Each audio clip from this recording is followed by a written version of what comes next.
Yeah, as we told you earlier, COVID hit a lot of sectors and industries, and tourism and travel was one of the areas that was really hit big time by the pandemic that has come to, destabilize a lot of things in the economy globally. Kenya was not spared. And today we have in studio, it's Amakove, he told me, Amakove Wala, and she's the CEO of Wanderlust Diaries. Asante sana for making time and coming. Thank you for so that we inviting can have me. this discussion about, sustainable tourism and travel. Where are we post-COVID with the new realities? And the hit that COVID did to the industry. But before we get into that, let's start with you. What's your background? Okay, thank you very much for the invitation. In terms of my background, I think I'll talk about the professional background. Yes. So I'm a medical doctor by training, and I've done a master's in infectious diseases, so things like COVID and the rest. COVID, yeah. So, yes. So you're right in it. Yeah? Yes. But then I've ventured into many areas within the health sector. Okay. Most recently being in the space of global health. That's basically looking at the ecosystem around health. How could we strengthen the different pillars that consist the health system? All right. Yeah. Health, the medical, as a health practitioner, and now in this space of tourism, these are two worlds apart. How do they now converge in your case? I would say you can have health in any sector.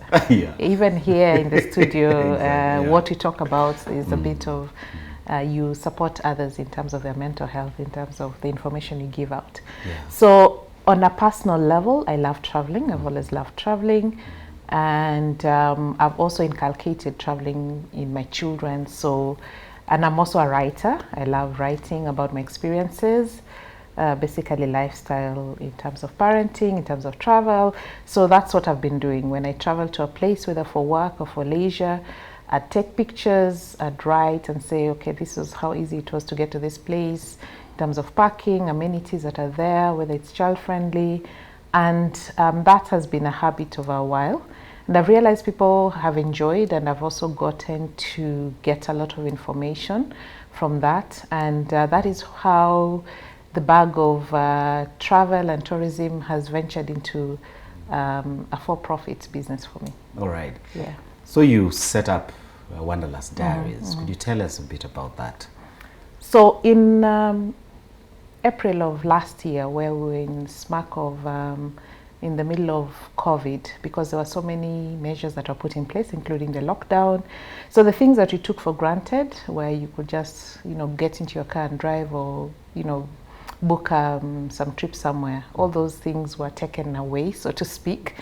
And for me, it really affected me in terms of making me have cabin fever, because I'm so used to being out. Yeah, whether it's out in Uhuru Gardens or out in, out of the country. So I said, okay, why don't I form a group and reminisce on the travels that we've had before? Because then this is something that we never thought would ever happen, that at one point we were not able to move around freely. And that's how the group was formed on Facebook in April of 2020. And I thought I'd just invite a few friends whom I knew also loved traveling. And I think within a week we were over 100,000 people. And currently we have a membership of close to 400,000 people. And I think at that time almost everyone was looking for an outlet for the things we were going through. People needed to have that community, the feeling of community, without necessarily physically meeting. So I think the platform provided that. It also provided a sense of humor, because then we have quite some interesting stories shared there. It provided a sense of purpose, just a sense of community, as I say. Yeah. All right. And what inspired Wanderlust Diaries? Okay. The name. The name, okay. Yes. So the name Wanderlust is actually, the meaning is someone who loves traveling. The restlessness. Yeah. Like you just have to be somewhere. And some of us are born with that gene of restless legs. And then diaries, just because I loved writing, and I thought that would be apt in terms of documentation. So the main reason that that group exists is to have people engage. It's almost like a trip advisor of sorts, where people would go somewhere or they would ask for recommendation and get information. But the basic thrust of it is to provide a voice to the travelers. Because what I noticed with many of the other platforms would be more of marketing, where if I were a tour and travel agent, I'd say, okay, here are the pictures of Masai Mara, or here are the pictures of Coast, and come and buy, I'm gonna take you there. But now we want the people to come and say, look, I ventured into this place and shared about it, and these are the pictures. And within that space, we've gotten to discover so many gems within this country. Just because one, we were on lockdown, so it meant, you remember the time we had a red zone, so it meant we couldn't travel beyond the demarcated administrative areas. But also it meant that people started discovering their own backyards. Yeah, because you'd find people maybe from Central Province, all they knew would be Mombasa or the Masai Mara. And now people, even within Central Province, people started discovering, oh, there are waterfalls around here, there are hippos, there is a freshwater lake. So that has opened up quite a number of not just domestic travelers, but also international travelers to discover that there's so many gems. And I think I've also gotten feedback from the trade partners who have said, look, now we can do a circuit to Northeastern, you know, some people didn't know that we have a very perfect road from Nairobi all the way to Moyale, you know. So we have now tours and travel agencies also now curating products that are outside the realm that they used to do before. Right. Yeah. Then COVID came. I mean, I know Wanderlust is built out of the COVID situation and the cabin fever, as you said, you know, fatigue, and you want to reminisce and talk about it. But let's talk about the effect that COVID had on travel, because you love traveling. Sure. How much impact was that as far as from where you stand? I would start from the community level or from the economic level, because tourism is one of the greatest GDP earners for us, whether it's international travel or domestic travel. But mostly, I would say from the past, I think the focus of our Kenyan tourism has been international travelers. And we are trying to change that so that we say, look, the domestic traveler is here. The domestic traveler is the one who has sustained you in this period.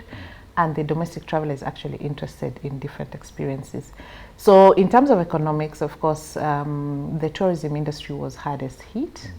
And the tourism industry feeds many, many others. So for example, the providers, the farmers who provide the hotel industry were also affected.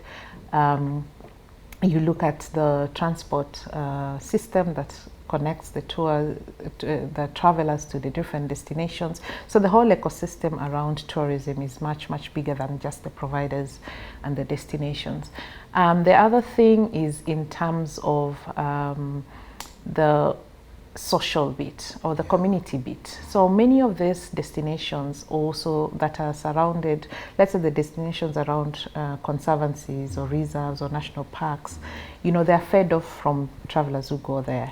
So there's also the system where these people who are relying on domestic travelers or international travelers to purchase their goods, to come visit, to have a cultural experience, also that was affected. Then at a personal level, in terms of the mental health, just the fact that we were made to sit still and not, you know, venture out. Because travel, one, is physically, especially the ones who use, you know, cycling, hiking, walking, running. Those are physical experiences that, you know, strengthen the body. But also the mental bit where you are getting a break from your usual environment and going to the nature. It's documented that such experiences actually uplift moods.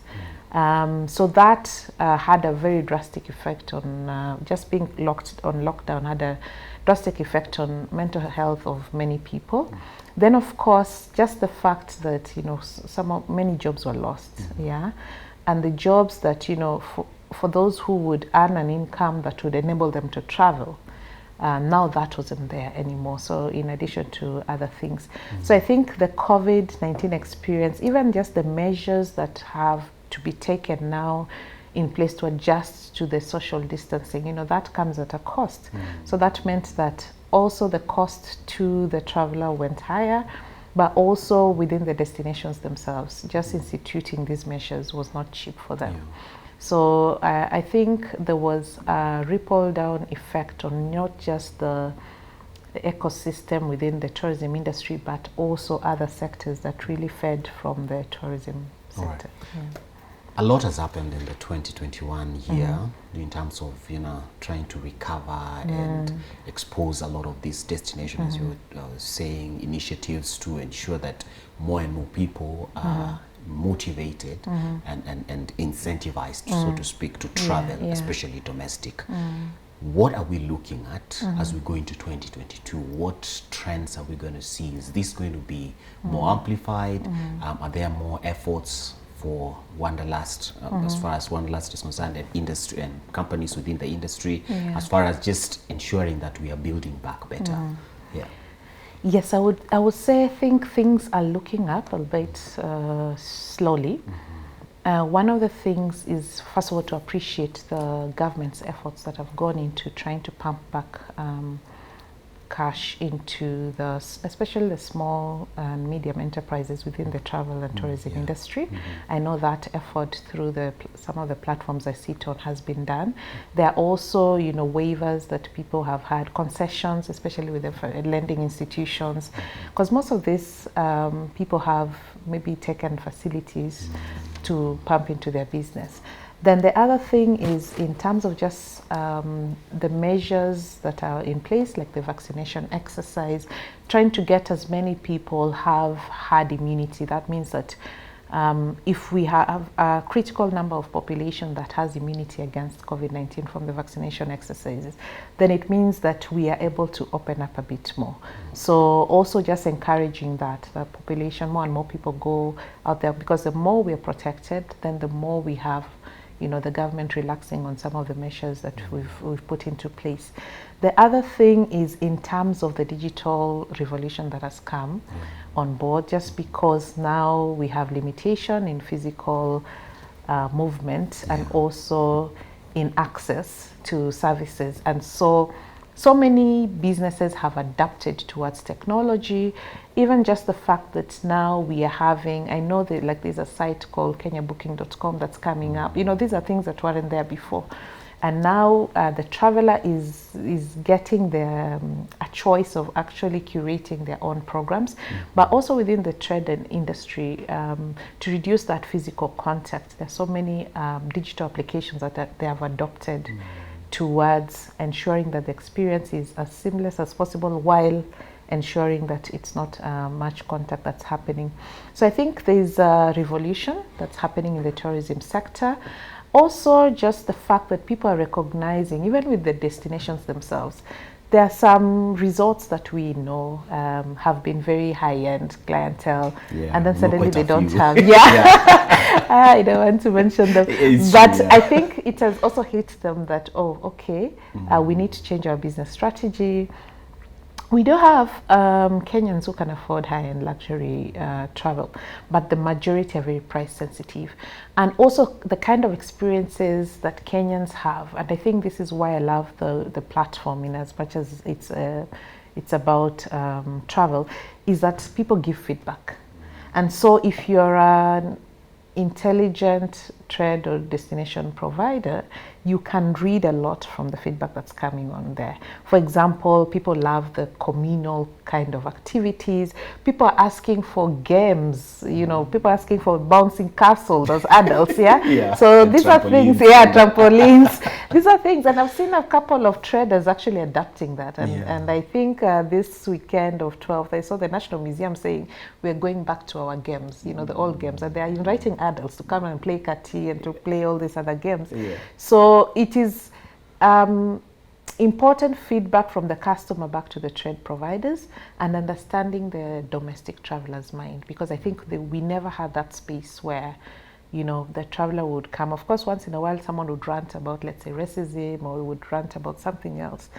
The other thing that I love is the social accountability that comes with that space.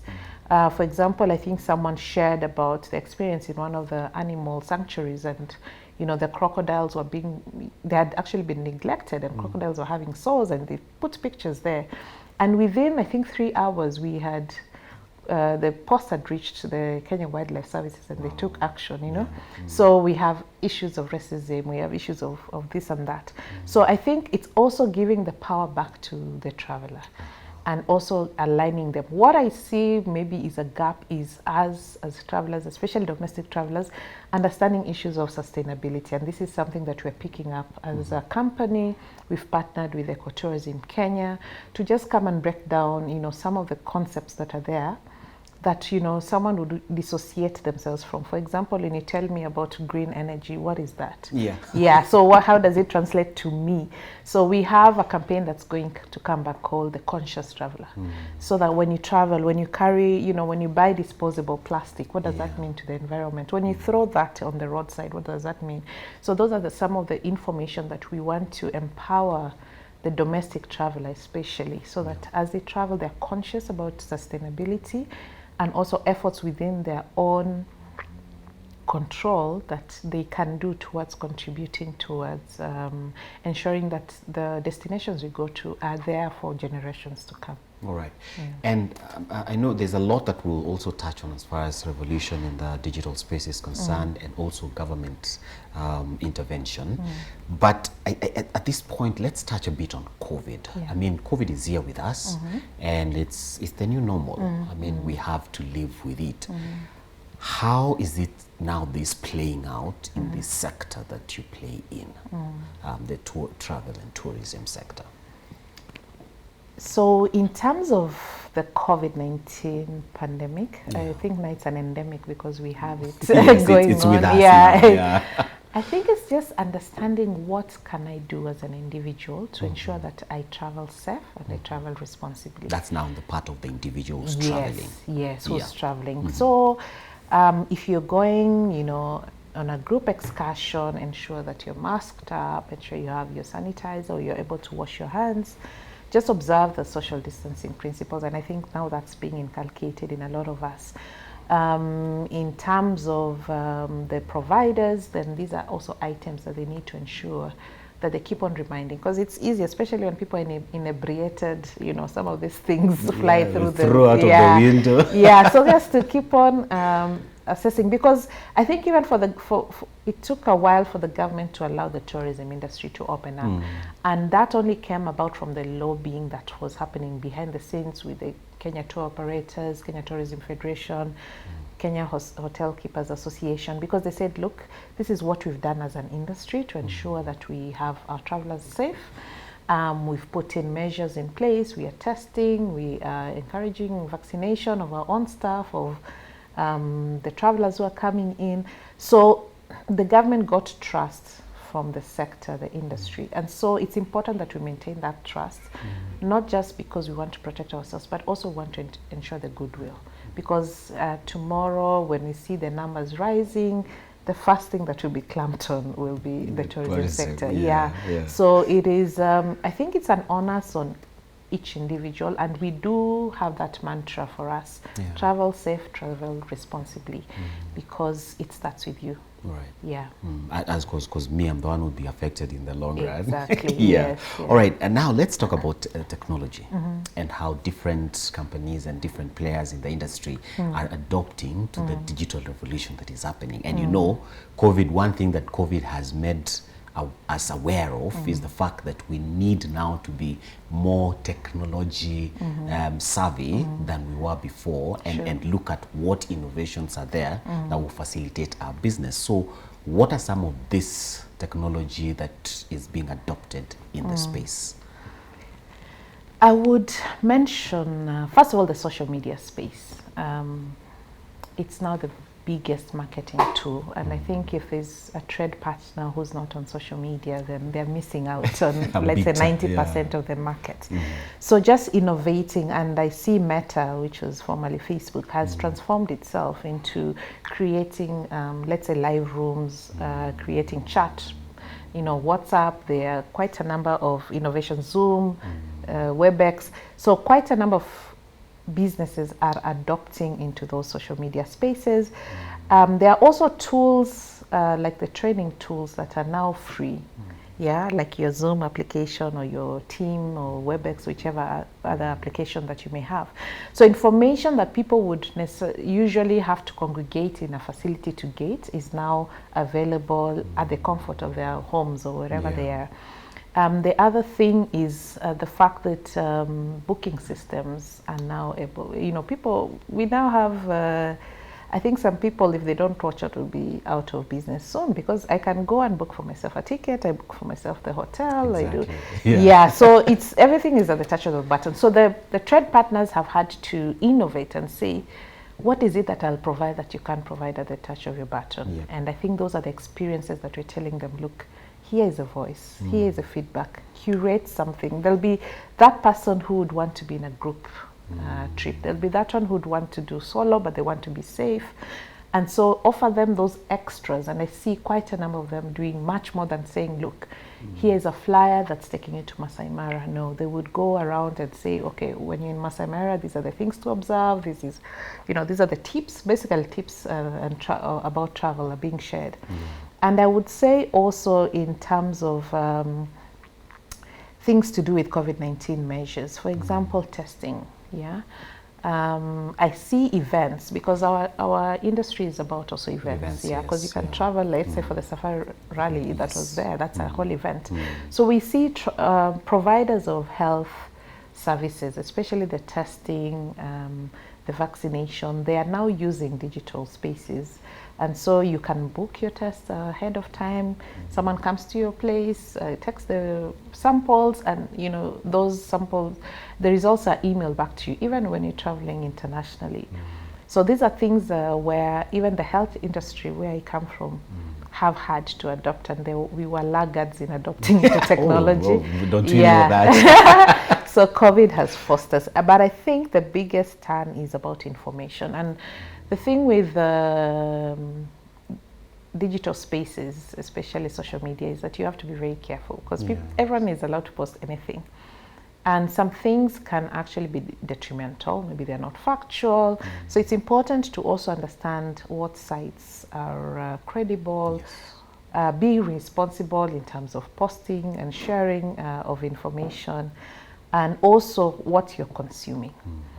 So we are trying to see how to use that space within the digital angle to give as much information from credible sources, because there's a vacuum, and nature bores vacuum. So information about COVID-19, like now we're talking about the Omicron variant, so we're telling people, look, refer to WHO, refer to Government of Kenya, Ministry of Health sites, because then we have so many myths and myths around those spaces. All right, we're coming to a close, and my producer is telling me to shut this down. But before we do that, let's talk about government. I know you touched a bit on it.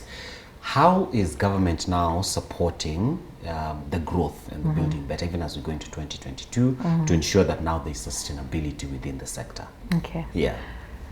So I won't be talking on behalf of government, but at least the interactions I've had from the receiving end. From the receiving end. I'd mentioned about the financial concessions that I think are still going on, where the institutions are like, okay, look, we are here to listen, because we understand everyone has been affected. We also have institutions that have come out and supported, especially the young people, youth and women groups. I know of foundations that have literally said this is zero rated loan that you can repay in 6 months or so. I also know of regulations and things that had slowed down or were not being adopted as fast. So the digital bills around digital spaces are now being passed. The bills around public health spaces, environmental bill was signed up the other day. So I think this space of COVID has also worked positively or favorably for those of us who've been trying to push a number of reforms on the policy angles. But also just the fact that they have taken it as a champion. I know the tourism sector had been the highest hit, and I know in terms of priority, that is something that is being prioritized at the government level. Internationally, locally, we still feel there's more that could be done, especially with the domestic traveler, whom I'm saying, look, we are here, We have the purchasing power. It may not be in dollars, but if you look at the economies of numbers, we are here. The other thing is to look at the pride that comes, and especially now that you're going to the election period, we are coming up with a campaign under the Kenya Daima initiative that is trying to ensure that, or rather to facilitate people to travel, so that when you say, oh, that region has this kind of, you know, people, and you've never been there. Yeah, so we want to say, you go and see, this place actually has this and that and that, and the culture is this way. So it's we want diversity to be our strength. Yes. Yeah, so that's the kind of, those are the kind of campaigns we want to do, because we are here as Kenyans, we have each other. The world, COVID showed us that you're on your own. The West, even up to now in terms of vaccine equity, we are now we are now on. So let's build our own. All right. Yeah. Cool. Any final remarks? No. I think my final remarks is in to the domestic traveler. That travel is not about getting on a plane and going out of the country only, but we have so many opportunities, and the more we consume some of these services, the more we are also helping build economies. The Mama Mboga who supplies that hotel, you're actually building their economies too. So there's a trickle-down effect, but also the mental health being that comes with just traveling, the exposure, the learning that happens. But we want to ensure that you travel safe and you travel responsibly.